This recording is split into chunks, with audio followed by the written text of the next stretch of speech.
Your Excellency, you are most graciously invited to make a few remarks. I thank you, Your Excellency.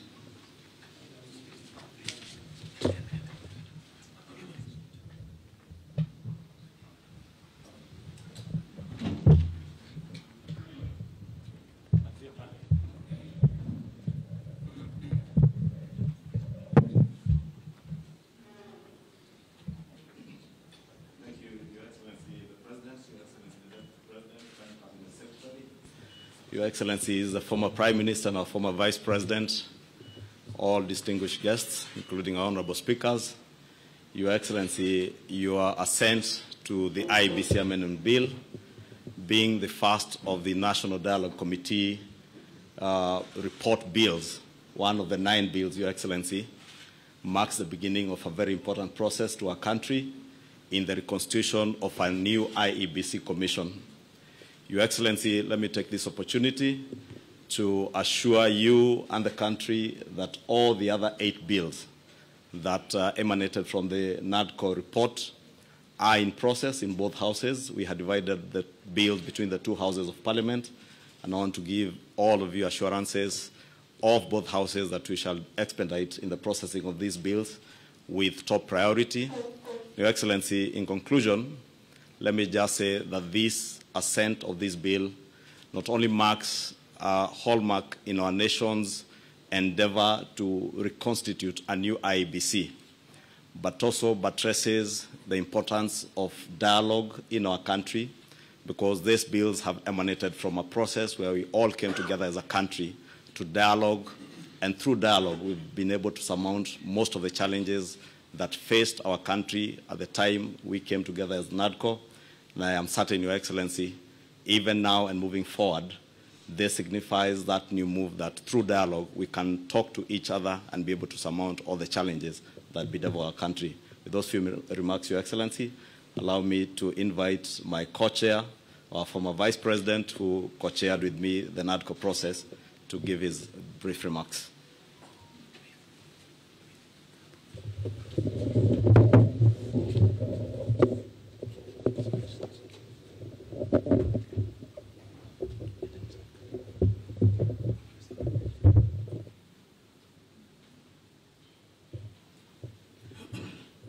Mr. President, the Honorable William Samoei Arap Ruto,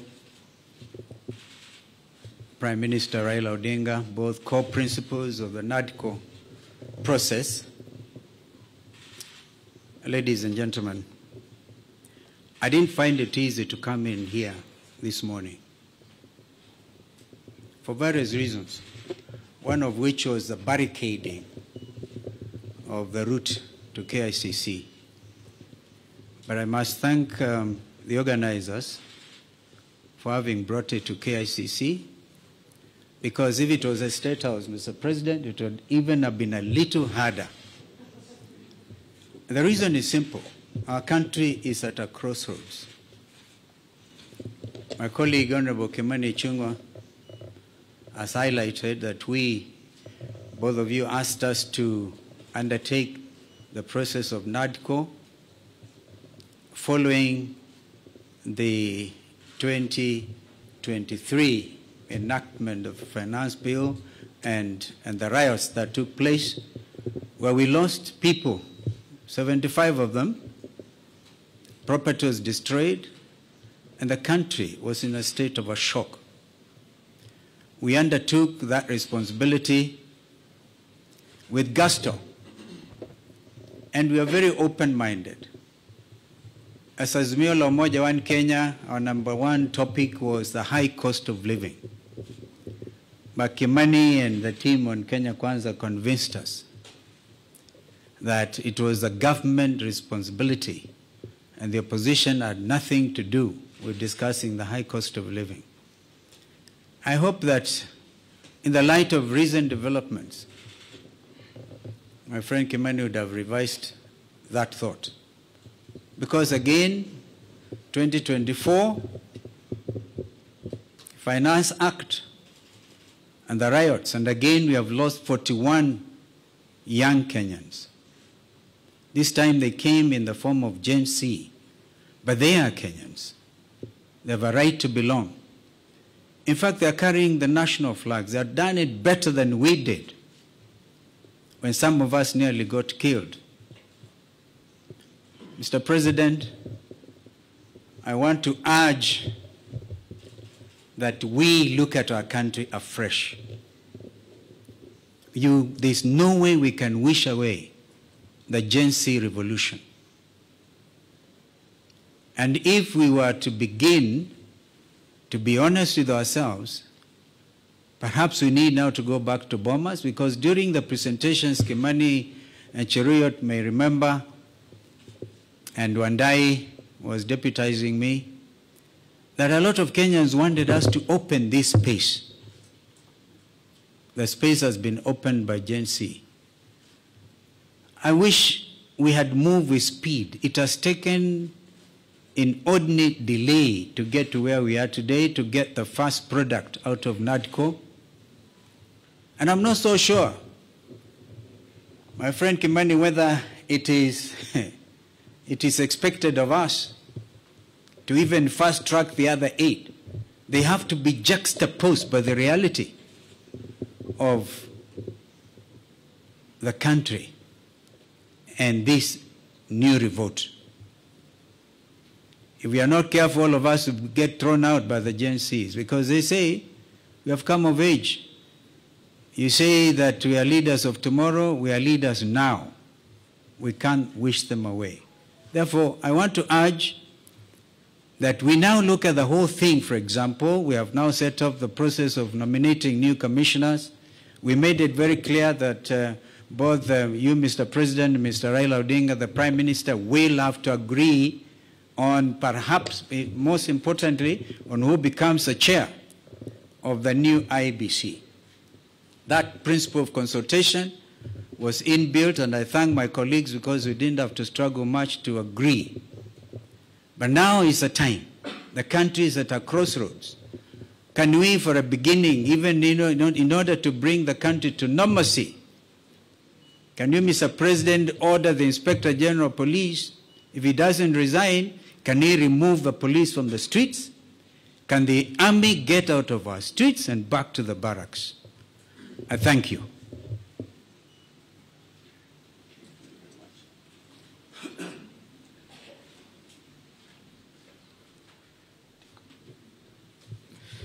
Thank you, Your Excellency, former Vice President. I now have the honor to invite the former Prime Minister, Your Excellency, Honorable Raila Odinga, to give his remarks, and thereafter invite His Excellency the President.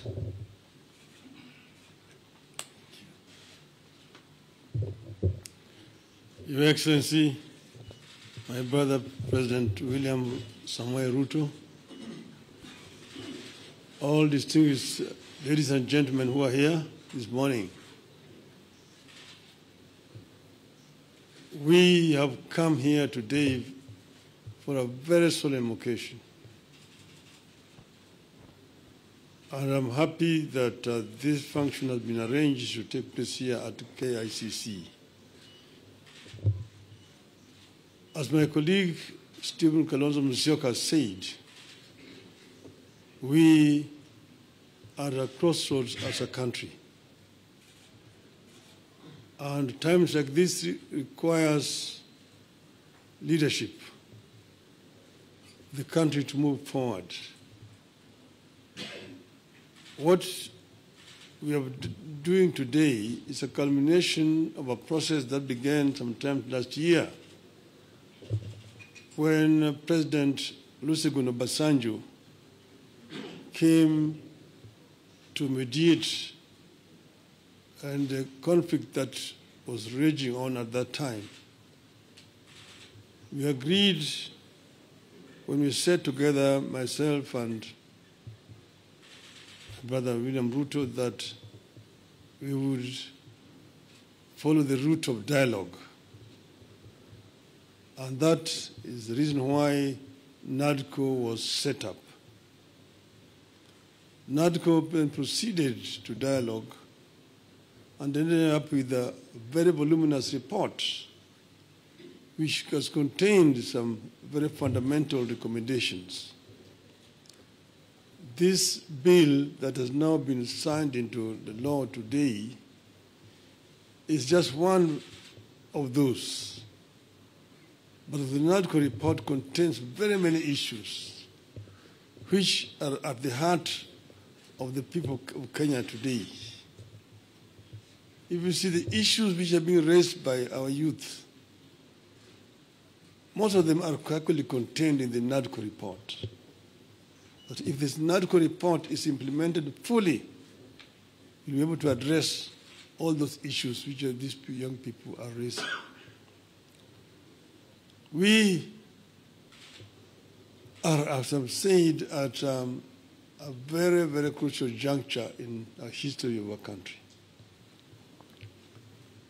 Our country has moved forward. There have been highs and lows in our history of 61 years. We need to move forward. And I want to say, at this moment in time, my brother, that we require now a wider engagement so that people have an opportunity to vomit all that is there in their chest in order that we can be able to find a way forward. I therefore want to support the proposal of my brother Stephen Kalonzo Musyoka that we have this conversation.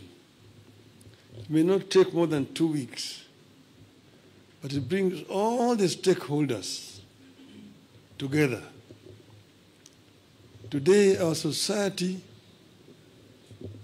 is fairly stratified.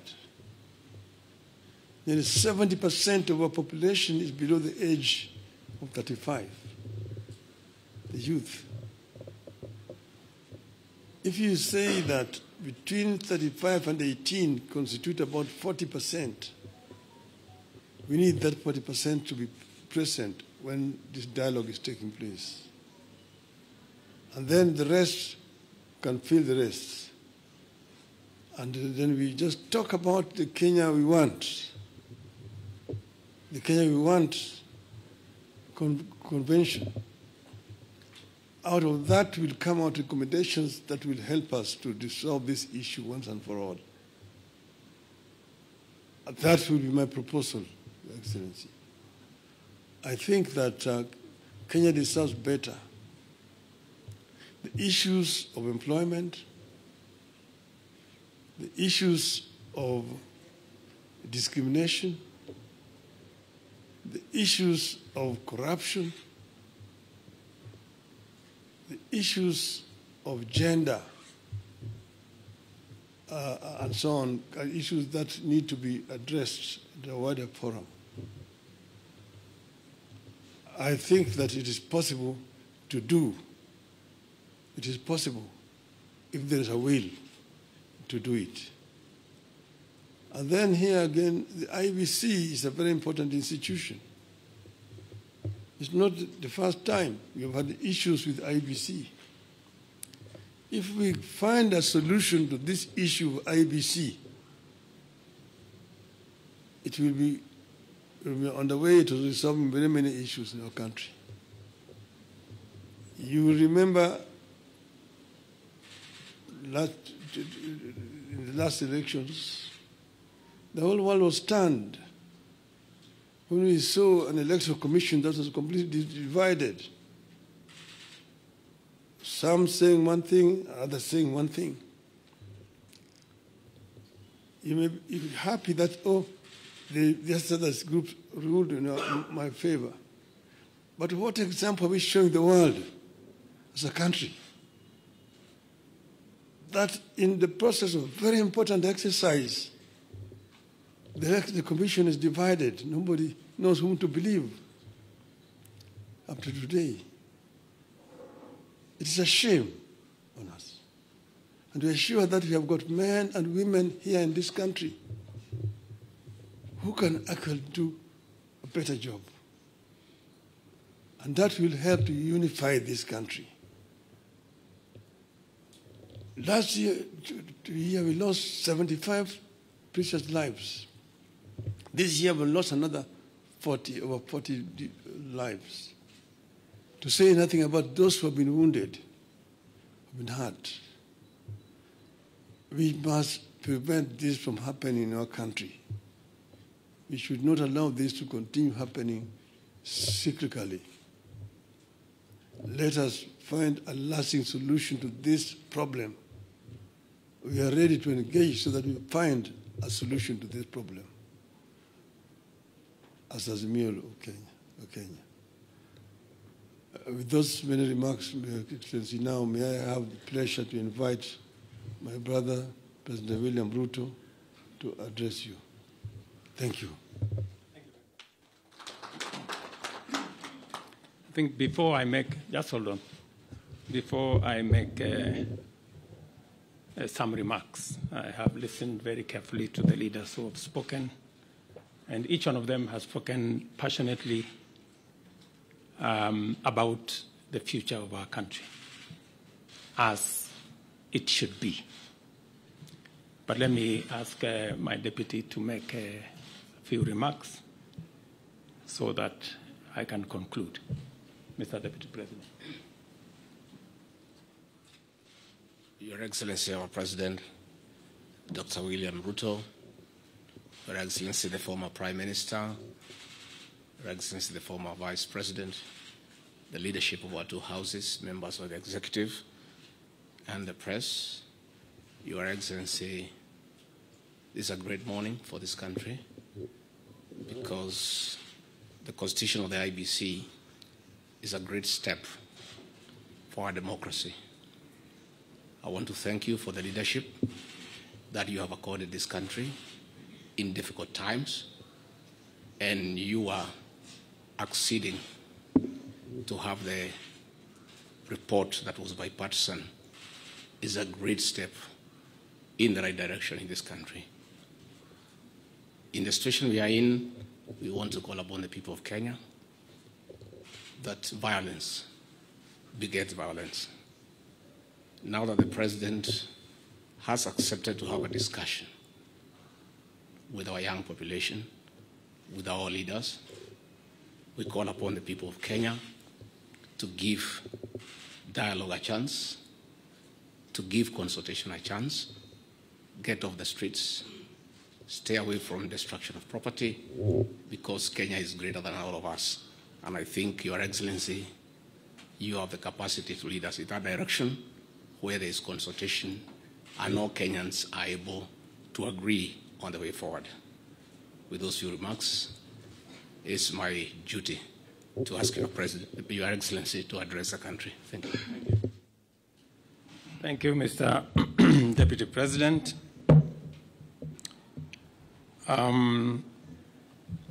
Your Excellencies, Mr. Vice President, former Prime Minister, former Vice President, the two speakers of our National Assembly and Senate, leaders of majority, fellow leaders present here. Welcome to this occasion. The National Dialogue Committee, established last year, resulted from the closing of ranks across the political divide to forge consensus on a number of priority national issues, including the reconstitution of the IEBC.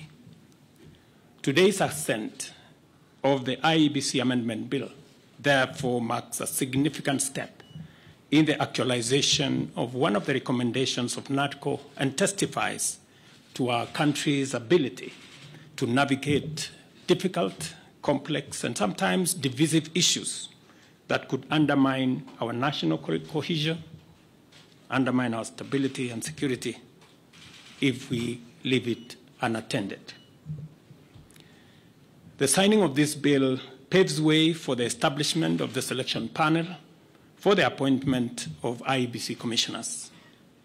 The IEBC remains a cornerstone of our democracy, responsible for overseeing regular elections at various levels, and on the overall, ensuring that our electoral cycle is managed transparently and administered in an impartial, neutral, efficient, accurate, and accountable manner.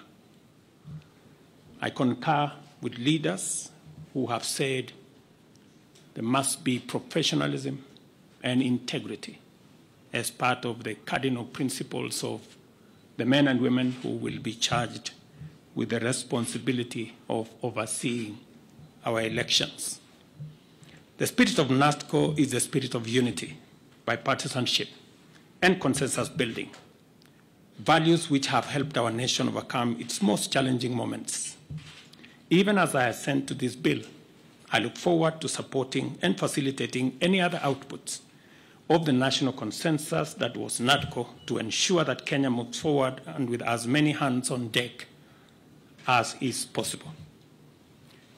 The leadership of Parliament, both on the majority and minority sides, have heard what the leaders here have said, and they should proceed with dispatch and expedite the other recommendations that are contained in the NADCO report and process the necessary bills and interventions that are necessary for us to actualize the output of that report. Beyond NADCO, we are currently engaged in discussions as a country about our economy.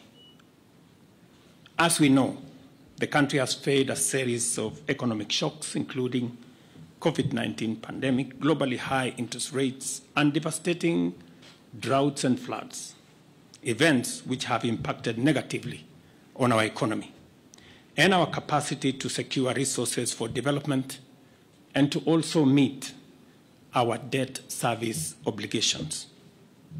In the last 2 years, we have put in our best efforts to mobilize domestic and external resources to accelerate our economic program, pull the country back from the danger of debt distress, and set us on a path of economic transformation. These efforts have strengthened the Kenya shilling, reduced fuel prices at the pump, and lowered the cost of living, including the cost of essential household commodities.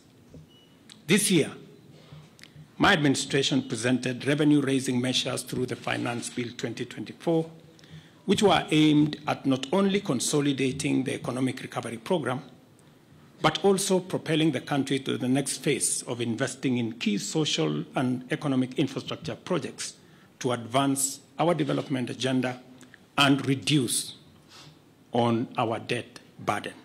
However, many voices expressed disapproval of these proposals, leading me to drop the bill and terminate the process. It therefore means that apart from the people of Kenya asking us to consider alternative means of raising revenue, which I agree with, there is general consensus that the country requires to confront and address long-standing priority national issues, including national debt, public expenditure, and anti-corruption measures, so as to release resources for creating opportunities, creating jobs, and creating wealth. As a way of charting the future from the current situation we are facing, I welcome all the leaders here, and I have heard what they have said this morning, and all other stakeholders, working together for us to address the current economic situation through a broad-based political arrangement and to rally the country forward, as has been said by the former Prime Minister. And therefore, we have yet another opportunity as a country, Kenya being the resilient people we always are, to come together and figure out the future of our country in a manner that makes sure that we address the existential challenges and threats that face our nation. And that's the reason why I set up a committee to work and audit our debt, for us to interrogate our expenditure, and for us to work on anti-corruption I want to encourage Parliament to expedite the conflict of interest bill that will support our anti-corruption measures, especially in relation to public officers. And I am hopeful that these are some of the conversations that we will be engaged in going forward. I am very confident that, as always, Kenya knows how to pull together, and leaders know how to come together in the best interest, not of individuals, not of parties, but the collective body of the Kenyan people. And I look forward to working with leaders, as I have said, going forward on a broad-based political mechanism that will see us steer the country to the future. Thank you very much to all the leaders here. Asanteni sana to the people of Kenya. Wish you well, and God bless our great country. Asante.